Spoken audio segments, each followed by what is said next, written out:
Will I be able to walk again? This is one of the most common worries that I hear after someone has had a stroke. And while there's no definitive answer to this question because everyone recovers very differently, today I'm going to share a therapist perspective on what to look for during each period of recovery and what you can do to maximize your chances of walking again. Let's get into it. Little to no movement. In the days just following a stroke, we're looking for any signs of active muscle contraction. We want to know if the brain is still able to communicate with the muscles and joints of the affected limbs. After a moderate to severe stroke, this period often coincides with stage 1 or even stage 2 in the Brunstrom stages of stroke recovery. And if that term is new to you, I highly recommend you go back and watch this video I recently made for more information on those 7 stages of recovery. But it's basically where the affected limb is either limp and floppy or just developing some spasticity, and that's due to the communication between the brain and the legs not being optimal. So for example, we're looking to see if the muscle can actively contract or twitch when trying to perform a movement. Meaning that when you think about moving some part of the affected limb, in this case the affected leg, you actually produce some muscle contraction even if it doesn't produce a joint movement.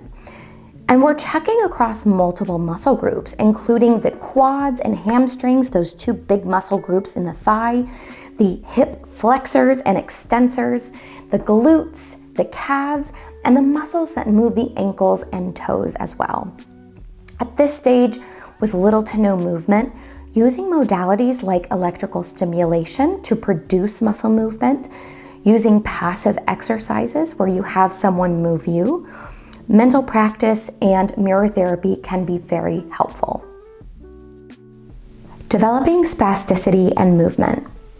When someone starts to either develop or reduce spasticity or is beginning to get a bit of movement back, this is where the rehab process really starts capitalizing on that movement.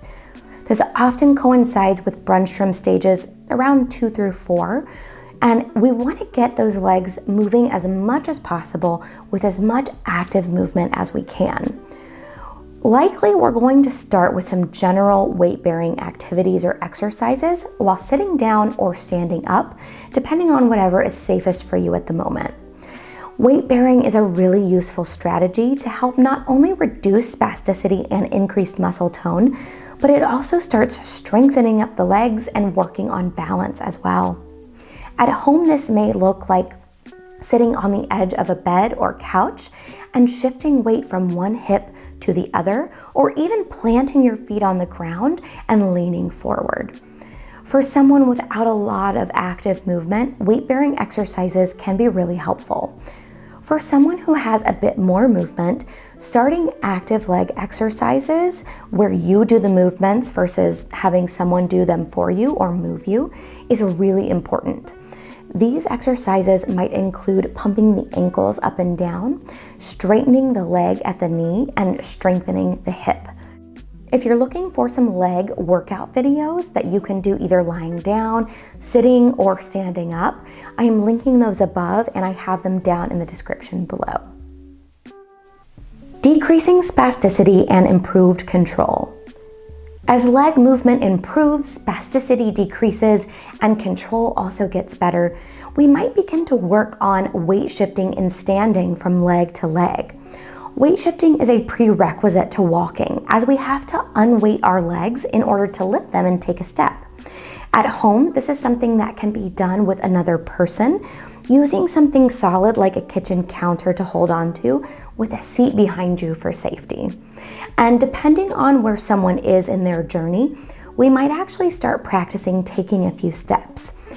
In a rehab setting, a therapist might use gait harnesses and treadmills, parallel bars, certain types of walkers, or other specialized equipment. For those who are at home, who are safe taking a few steps with or without someone else, it really comes down to doing a high repetition of leg movement and strengthening exercises as well as practicing walking every day. But remembering to keep it safe and have another person with you if you need. In this phase, rehab is primarily focused on improving control, speed, coordination, and balance to get walking as close to your normal as possible. The hope is that with continued challenges and building strength and movement of the legs, the brain will begin to rebuild those neural pathways via neuroplasticity to improve the ability to re-engage in walking. Neuroplastic changes do take time, but progress can always be made with consistency and repetition. All right, everyone, that's it for today. Have you used a certain technique or exercise that's been helpful to get you back on your feet? If so, I'd love for you to leave me a comment and share your experiences. And as always, I'm going to leave a link down below in the description if you'd like to sign up for the email list, which gets you free stroke recovery tips and motivational emails every week, as well as a free copy of my ebook, The Stroke Recovery Pocket Guide.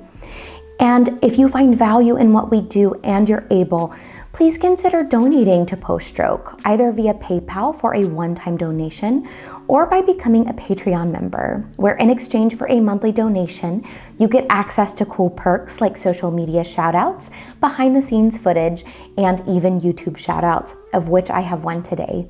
Thank you again to Doug C. for continuing to contribute at the Empowerer level. We can't do what we do without you. Thank you all so much for watching. I'll see you next time.